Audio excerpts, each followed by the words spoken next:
Sa lahat ng charger adapter or charger na ginagamit ko, ito lang talaga ang tumagal sa akin, which is 65 watts from Ugreen. This is robot gun charger na natutupi yung kanyang saksakan.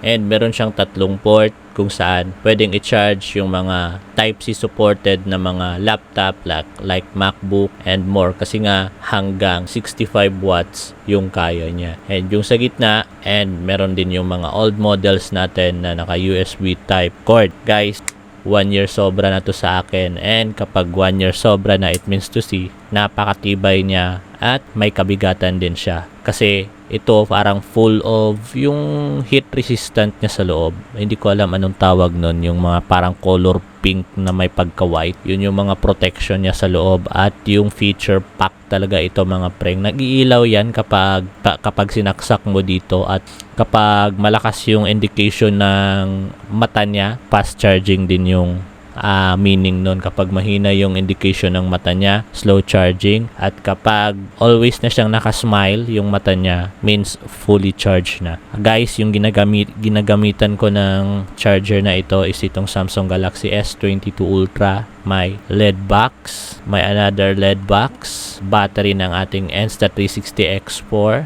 also yung ating iPad Air, and yung ating power bank. This is also from Ugreen, and years na din to sa akin at papasanggahan ngayon.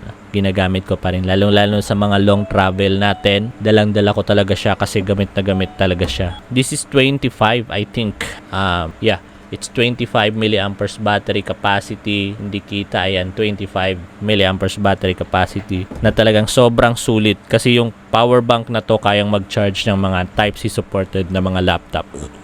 And guys, again, kung naghahanap kayo ng charger sa smartphone nyo, Huawei, Oppo, Realme, Samsung, this charger can give you the best power na supported ng inyong smartphone. So sa mga naghahanap ng ganito, nilagay ko na lang dyan. Worth it ba siya? Guys, ako yung tipong tao na bago bibili ng product, sinisigurado ko muna, nagre-research muna ako kung worth it ba talaga siya. Guys, dahil dito, yung mga charger ko at yung Samsung charger ko, hindi ko na nagagamit. Ito na ang ginagamit ko sa lahat.